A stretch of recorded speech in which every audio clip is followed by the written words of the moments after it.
ग्राम चरखारी जिनका धाम है, संगीत जिनकी शान है, वैसे तो हर क्षेत्र में है हरफन मौला। बड़े ही अद्भुत हमारे आज के मेहमान हैं। वाह वाह वाह वाह वाह, क्या बात है सिंह साहब। बहुत ही निराले अंदाज में आज आपने हमारे मेहमान का परिचय दिया है। लगता है आप पहले से जानते हैं इन्हें। बिल्कुल बिल्कुल, ये हमारे बचपन के बाल सखा हैं। और बाल सखा का मतलब आप समझ सकती हैं, जिनका रोम रोम दोस्ती में डूबा हुआ हो। तो हम अपने बाल सखा को आज आप सब समक्ष प्रस्तुत कर रहे हैं सुनहरे पल कार्यक्रम के, हमारे आज के मेहमान कार्यक्रम के अंतर्गत। तो नमस्कार भाई, अपना नाम बताएं और अपनी पहचान बताएं। जी, सभी साथियों को नमस्कार।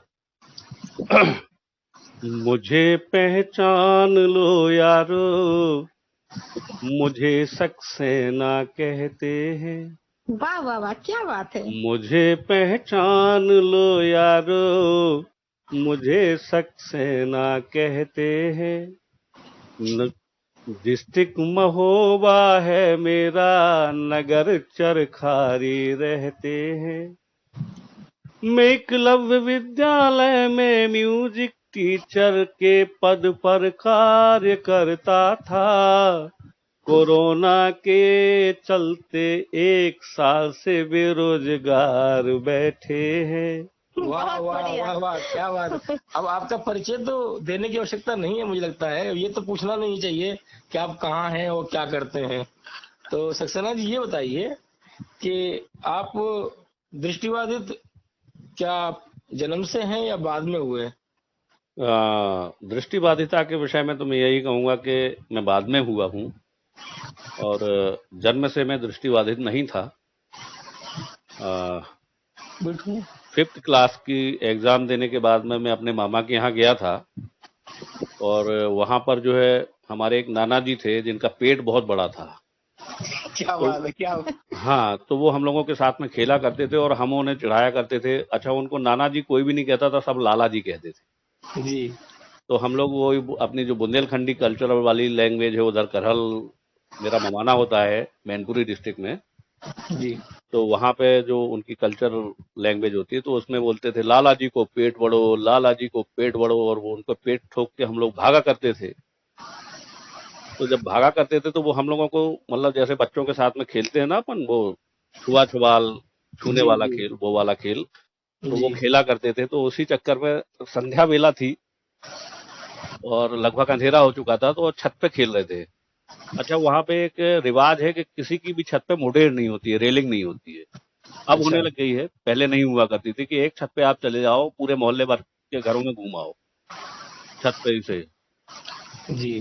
तो उसी चक्कर में जो है छत के छत भागे हम लोग। अच्छा, मैंने ध्यान नहीं दिया, अंधेरे में ध्यान नहीं दिया, तो मैं छत से नीचे गिरा। माय छत से, गॉड। हाँ, छत से नीचे गिरा, वो भी सर के बल गिरा, और जी। अपनी बड़ी वाली मामी के ऊपर गिरा जाके। अच्छा अच्छा। अच्छा, बड़ी वाली, गिरना भी था बड़ी वाली मामी के ऊपर। हाँ, तो जब बड़ी वाली मामी के ऊपर गिरा तो उनका पैर में जो है फ्रैक्चर हो गया। अच्छा, मामी मामी का फ्रैक्चर हो गया? हाँ, मामी के पैर में फ्रैक्चर हो गया, जी। और मेरे सिर में हल्का सा दर्द रहने लगा। अच्छा, मैं डर के चक्कर में कि यार एक तो मामी का पैर फ्रैक्चर हो गया, हम लोग के खेल के चक्कर में, और कहेंगे कि हमारे सिर में दर्द हो रहा है तो और पापा मम्मी डांटेंगे, तो मैं हम्म। उसको दबा गया। धीरे धीरे धीरे धीरे करके फिर जो है 15-20 दिन बाद मेरी रोशनी पूरी समाप्त हो गई।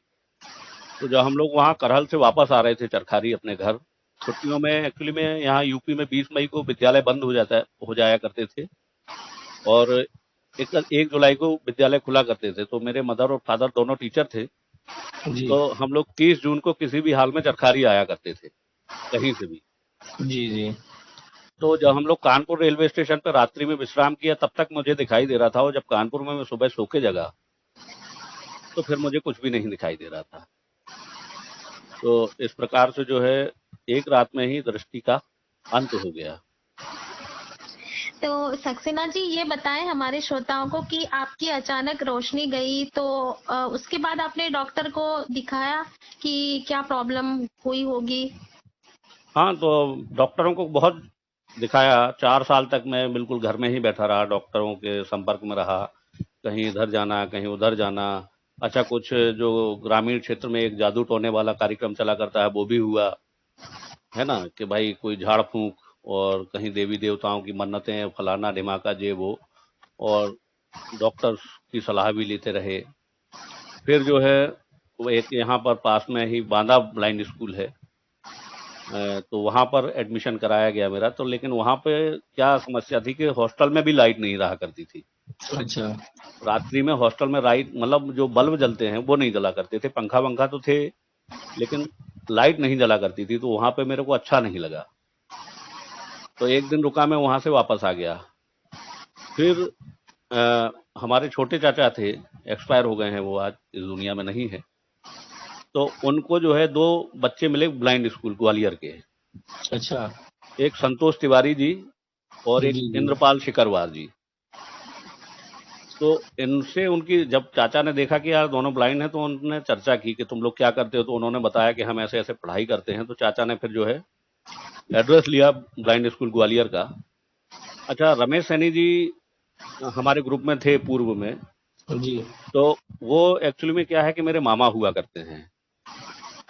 तो उनसे फिर संपर्क साधा कि ग्वालियर का जो ब्लाइंड स्कूल है वो कैसा है, तो उन्होंने बताया कि नहीं, बहुत अच्छा है और इसको ग्वालियर भेज दो। तो फिर जब उन्होंने सलाह दे दी, तो फिर मेरे पापा और मेरे बड़े ब्रदर जो है लेके गए ग्वालियर में, एडमिशन वगैरह कराया मेरा। 1990 18 जुलाई 1990 दिन, गुरुवार के दिन मेरा एडमिशन हुआ था वहाँ पर। और तो इस प्रकार से जो है ब्लाइंड स्कूल में पहुंचा मैं। अच्छा, उसके पूर्व मैं बता दूं आप लोगों को कि मैं 5वीं क्लास पढ़ चुका था, वो पास हो चुका था। तो उसके बाद में जो है मेरी दृष्टि गायब हुई थी। जी जी। मतलब 5वीं तक की पढ़ाई तो आपने कर ही ली थी पहले ही। हाँ, जी।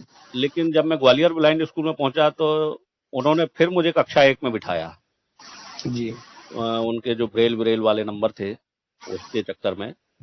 तो फिर वहाँ पर नरेश बिमल सर और एक हमारे कल्याण सिंह भाई साहब हैं, उनके सानिध्य में रहा मैं, और ब्रेल के नंबर वगैरह याद किए। अच्छा, नंबर मैंने 2 ही दिन में याद कर लिए थे। तो नहीं, फिर बिल्कुल, हम जानते हैं आप शुरू से ही बड़े ही प्रतिभाशाली छात्र थे, और हमने तो आपको बचपन से देखा है, तो इसलिए इसमें तो कोई संदेह वाली बात नहीं है। तो सक्सेना जी, ये बताओ, जैसा कि पता है कि ग्वालियर का विद्यालय कक्षा 8वीं तक पढ़ाई वहाँ होती है, जी, तो उसके पश्चात आपने फिर क्या विचार बनाया कि आगे क्या करना चाहिए? मैंने वहाँ से 8वीं तक नहीं पढ़ाई किया ग्वालियर में। जी। ग्वालियर में फिर क्या हुआ कि जब मैं कक्षा 5वीं में आया तो एक टीचर आए वहाँ पर, रामलाल केवट जी। जी। तो उनसे थोड़ी सी मेरी अनबन हो गई।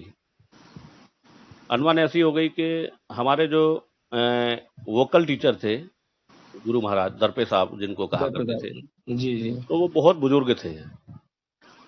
तो उनकी सेवा लगभग बच्चे किया करते थे। तो मैं उनकी सेवा करता था, उनका पानी वानी ले जाके रख देना घर पे। तो वो जो केवट साहब थे वो चाहते थे कि जैसे मैं उनकी सेवा करता हूँ मैं उनकी भी करूँ। हम्म। तो मैंने वो उनको मना कर दिया। मैंने कहा सर आप तो कर सकते हैं अपना, आप तो पार्सली ब्लाइंड भी हैं। जी। तो उन्होंने फिर मेरे से बोल दिया था कि मैं तुम्हें फेल कर दूंगा। अच्छा, पुराने हाँ, जमाने में शिक्षकों की ये बड़ी विशेषता थी। हाँ। तो मैंने उनकी शिकायत कर दी थी। वहां पर एक जो प्राचार्य थे उस समय पे, गणपत राम यादव जी, मैंने उनको शिकायत कर दी। मैंने कहा मार साहब ऐसी ऐसी बात है, और ये मैंने इनको मना कर दिया। मैंने ये बोल दिया कि आप तो अपना कर सकते हो, तो इनने मेरे से ये बोला है कि मैं तुम्हें फेल कर दूं। तो वही हुआ, मैथ पढ़ाया करते थे वो। कक्षा 6ठी में उन्होंने मेरे को 33 नंबर ही दिए केवल मैथ, जी जी। जबकि कक्षा 5वीं में मेरे 90 नंबर थे मैथ में। तो इस तरह से शिक्षक लोग बच्चों से मतलब हाँ, काम भी कराते थे और ऊपर से बदला भी लेते थे, है ना? हाँ। तो फिर उस चक्कर में मैंने ग्वालियर छोड़ दिया। ग्वालियर छोड़ देने के बाद में फिर मैं इंदौर पहुंचा प्रकाश नगर में एडमिशन के लिए। तो सैनी जी जो मेरे मामा जी हैं उनके मार्फत जो है प्रकाश नगर में गया मैं। तो उस समय प्रकाश नगर में जो प्राचार्य थे श्रीमान पाटीदार जी, तो उन्होंने मेरे से कहा कि तुम्हारा एडमिशन तो हो जाएगा। तो उस समय पे हमारे ही एक मित्र थे वहां पर, म्यूजिक टीचर, अब वो इस दुनिया में नहीं है, स्वर्गीय श्री मुरारी लाल जी शर्मा। उन्होंने जो भी कहा हो, और उन्होंने फिर मना कर दिया कि इसका एडमिशन यहाँ मत करना। तो पाटीदार जी ने मेरे से यही कहा अंत में कि भाई हमारे स्टाफ में जो है फिर अनबन हो जाएगी और हम तुम्हारा एडमिशन यहाँ नहीं कर सकते हैं, तुम एक काम करो कि यहाँ पास में डकाचा है वहां चले जाओ। जी तो फिर मैं डकाचा गया। डकाचा में सबसे पहली मुलाकात मेरी एक तोताराम नाम का व्यक्ति था वहां पर। जी जैसे ही जी मैं बस से उतरा तो तोताराम से हुई मेरी मुलाकात। तो मैंने उससे पूछा यहाँ पर कोई यार स्कूल है? तो बोले कौन सा स्कूल? तो मैंने कहा वो ब्लाइंड बच्चों का। तो बोले ब्लाइंड क्या होता है? तो मैंने कहा अंधे बच्चों का।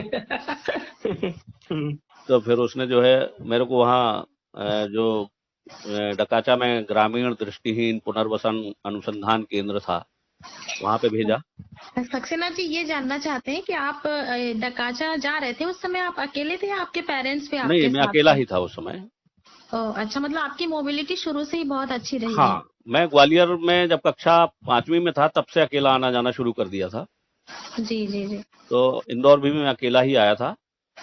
तो डकाचा डकाचा जाने वाली भी कहानी बड़ी इंटरेस्टिंग है मेरी कि जी मैं बस स्टैंड पे गया तो मैंने वहां पूछा, मैंने कहा यार डकाचा जाना चाहता हूं मैं। एक कंडक्टर से पूछा तो बोले देवास वाली बस पे बैठ जाओ।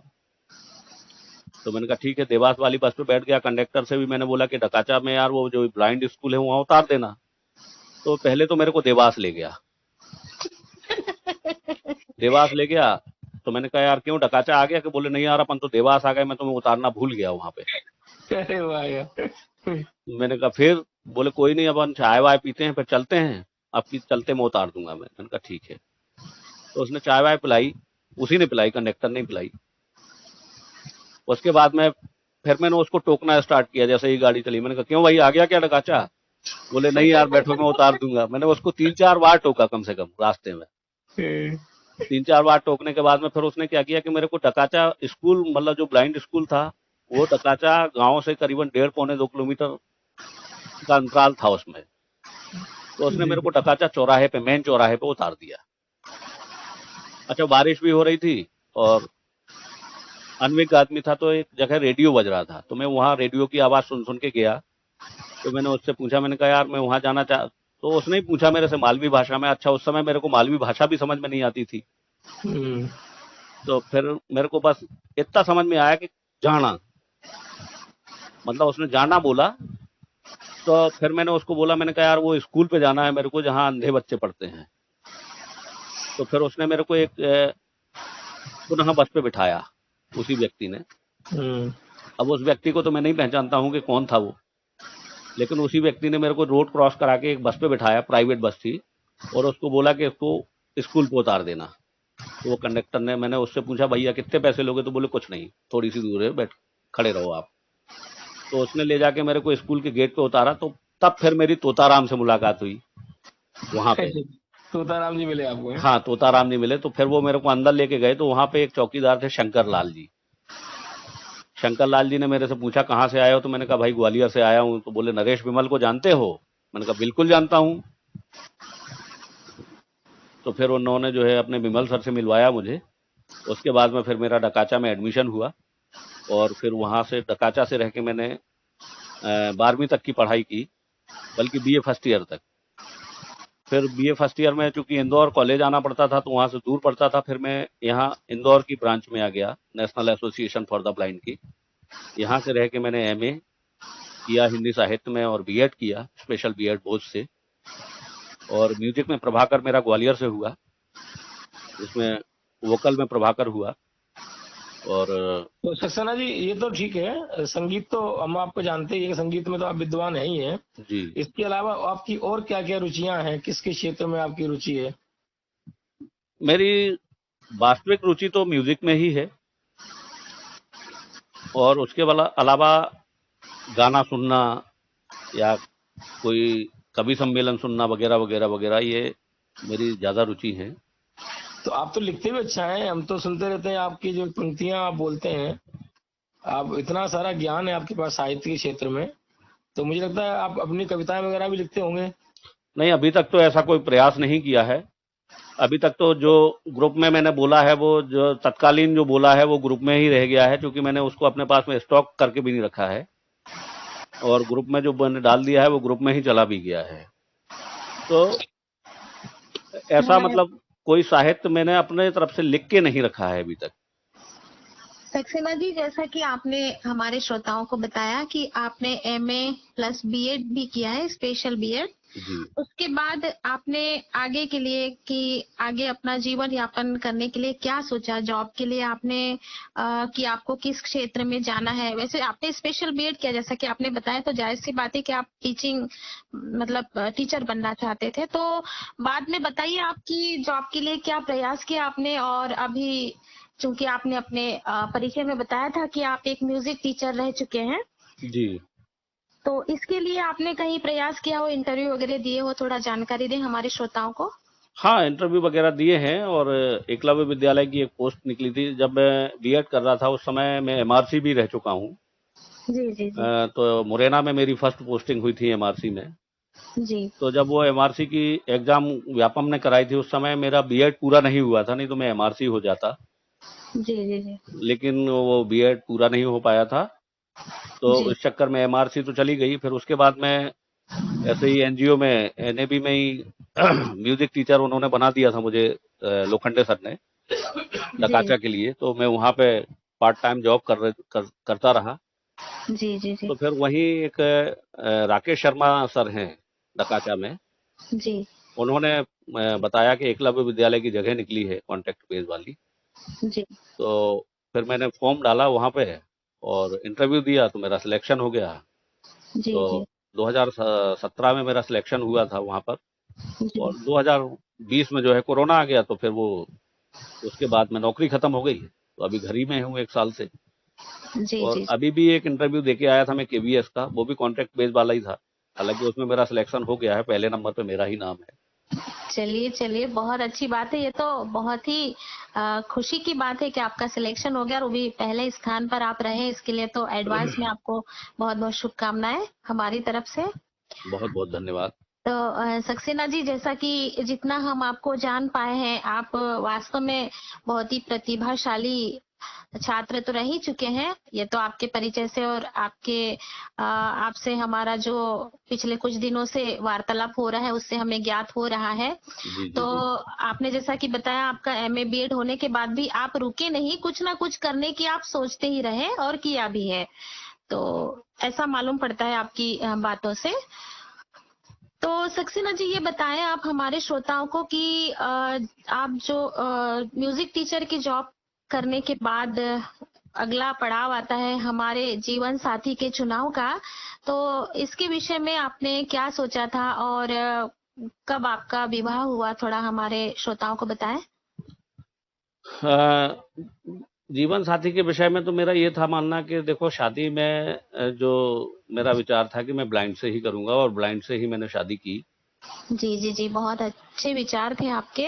अच्छा, मेरा पहले सोच ये था कि नहीं, मतलब कभी कभी जब मैं ब्लाइंड फील्ड से थोड़ा सा दूर था उस समय मेरा विचार ये हुआ, मतलब उस समय तो कोई विचार नहीं आता था। लेकिन जी हाँ, एक बार जरूर ये विचार आया था कि यार मेरी शादी जो है ना किसी ऐसी लड़की से होना चाहिए जो कि कार ड्राइव करके मुझे घुमाए। एक बार सिर्फ आया ऐसा विचार। फिर मेरे मन में एक ख्याल आया, मैंने कहा यार जो मेरे अन्यत्र साथी थे या एक हमारे गुरुजी भी थे जिनकी वाइफ जो है नॉर्मल थी, जी तो उनकी जब मैंने दशा देखी तब मेरा ये विचार जो है परिवर्तित हो गया कि नहीं जी यार, अपनी कैटेगरी वाले से ही शादी करनी चाहिए। जी जी, बिल्कुल, बहुत और अच्छा फिर सोचा मैंने जो आपने। है जो मामा जी थे सैनी जी, उनकी जी वाइफ को देखा। जी जी उनकी वाइफ को जब मैंने देखा तो वो टोटली ब्लाइंड, मामा जी हालांकि पार्सली ब्लाइंड थे लेकिन वो टोटली ब्लाइंड थी। जी लेकिन जब वो उनके घर गया मैं और उनका घर देखा मैंने, तो वास्तविकता में मेरा विचार जो डामाडोल हो रहा था वो एकदम कंफर्म हो गया, पक्का हो गया कि नहीं यार, शादी जो है मैं दृष्टिबाधित लड़की से ही करूंगा। जी जी जी बस ये है कि थोड़ा पढ़ी लिखी होना चाहिए। तो मेरी जी जो वाइफ है वो भी बीए है, बीएड है और जी। सीटीईटी क्वालिफाइड है। चलिए, जैसा आपने सोचा था मतलब वो पूरा हाँ, हो गया। और म्यूजिक में भी उनका भी प्रभाकर है। अरे वाह, ये तो और भी अच्छी बात हाँ। है। तो और सक्सेना जी, ये पूछना चाह रहे हैं हम आपको कि आपके पेरेंट्स, जैसा कि आपने बताया आप एजुकेटेड फैमिली से बिलोंग करते हैं, और जहाँ तक आपसे हमने पूछा नहीं, थोड़ा हमारे श्रोताओं को ये बताएं कि आप कितने भाई बहन हैं? मैं हूँ, मेरी छोटी बहन है, मम्मी पापा है, मेरी वाइफ है, बेटी है। बस मतलब आप उनके इकलौते बेटे हैं, ये कहना चाहते हैं आप? जी जी जी। तो जाहिर सी बात है कि जिनका एक ही मात्र बेटा हो तो हर पेरेंट्स का एक सपना होता है कि उनकी बहू उनको अच्छी मिले, दिखने वाली हो। तो आपके पेरेंट्स का इस विषय में क्या कहना था? नहीं, उनका तो कोई ऐसा कुछ भी नहीं था, क्योंकि क्या है कि हम लोगों की जो है ना संयुक्त फैमिली रही शुरू से, जी। तो ऐसा कुछ सोचने में नहीं आया। और मेरी शादी को लेके जो है ना सभी ने मेरे ऊपर डिपेंडेंसी डाल दी थी कि अगर आपकी कोई गर्लफ्रेंड हो या कोई फ्रेंड सर्कल में हो जो तैयार हो आपसे शादी करने के लिए, जी जी तो जी। आप उससे कर सकते हैं। जी तो जी। जो मेरे लखनऊ में बड़े भाई हैं उन्होंने भी यही कहा था, और पापा मम्मी का तो कहना यही था, है जी ना। जी। तो पहले एक दो जो जान पहचान के थे उनसे मैंने बात की, तो उन्होंने पहले मना कर दिया। जी तो फिर जो मेरी वाइफ है, इनका जो ब्रदर है, बहुत अच्छा म्यूजिक टीचर है वो भी।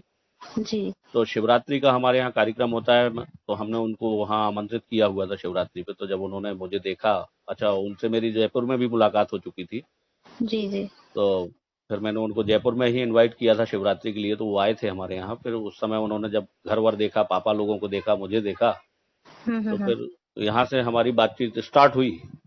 जी तो हालांकि शादी के पहले जब बात स्टार्ट हुई थी तो मैंने इनसे यही शर्त रखी थी कि भाई दो में से एक की किसी की भी जॉब लगना चाहिए, तब अपन शादी करेंगे।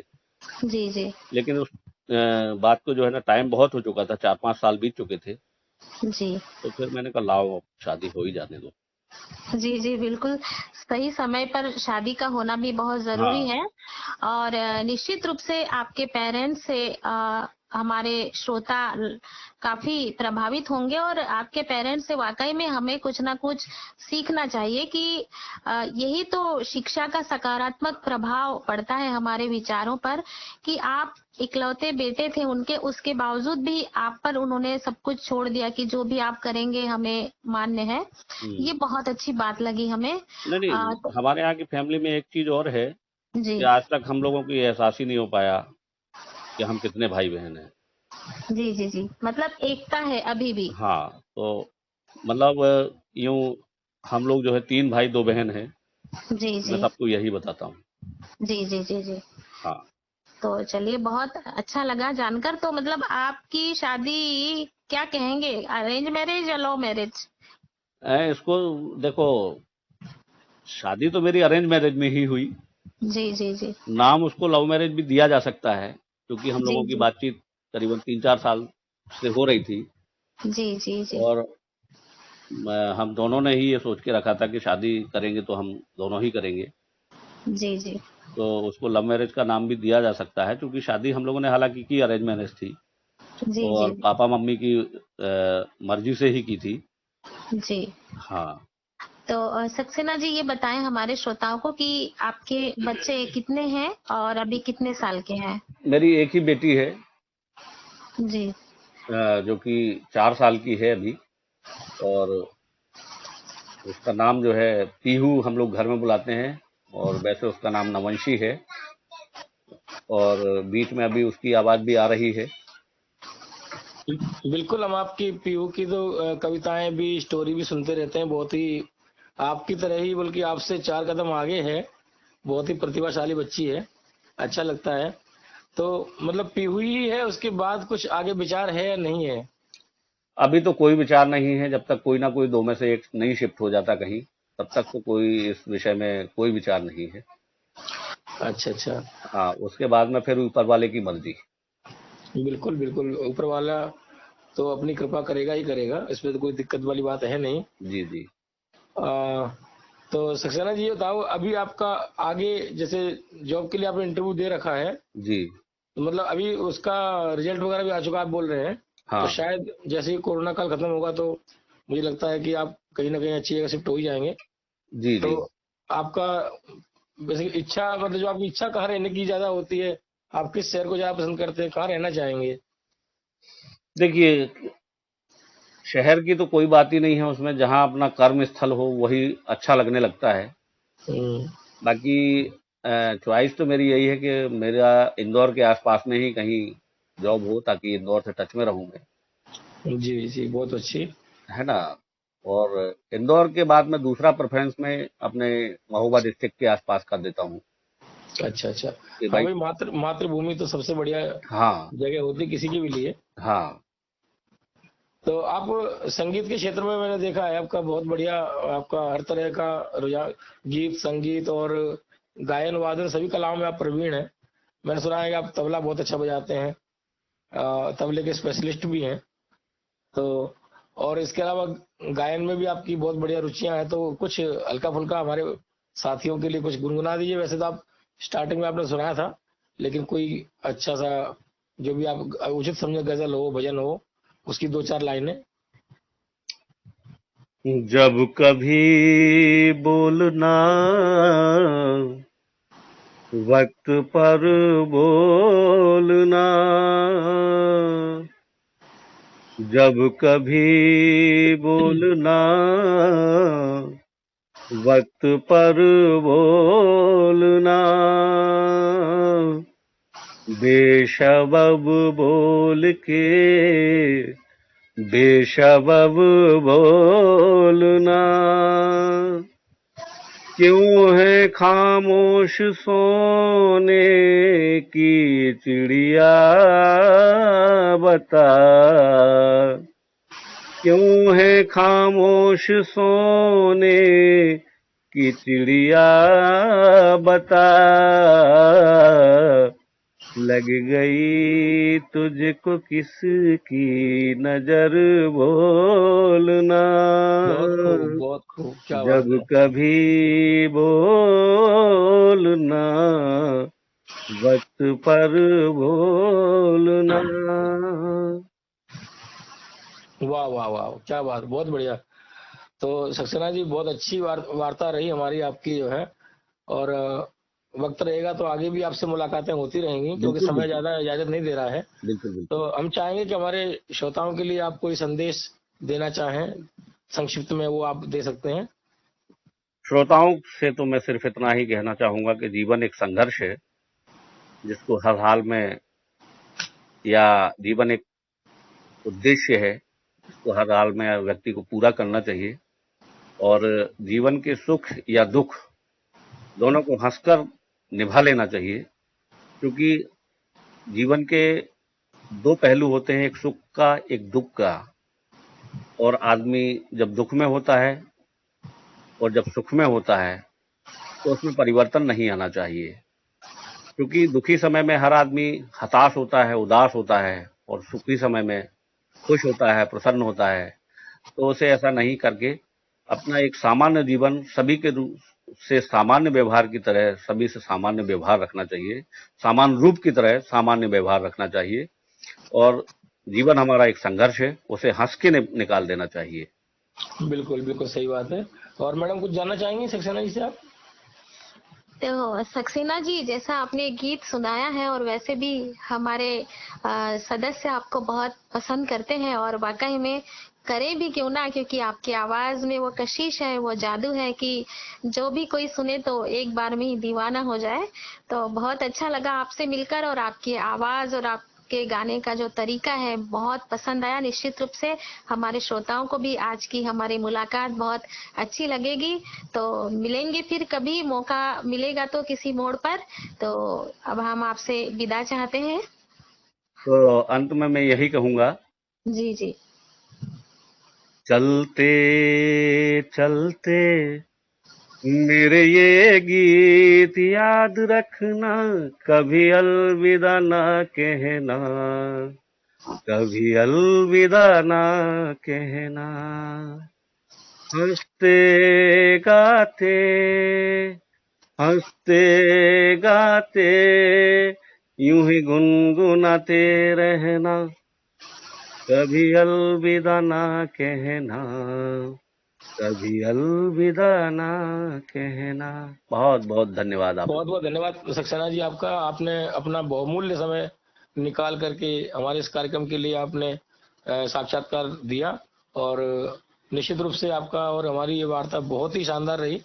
निश्चित रूप से हमारे श्रोताओं को भी काफी पसंद आएगी। और फिर मिलेंगे किसी मोड़ पर। बिल्कुल बिल्कुल। तो तब तक के लिए आपसे विदा चाहेंगे। बिल्कुल बिल्कुल। नमस्कार, जय हिंद। जय हिंद।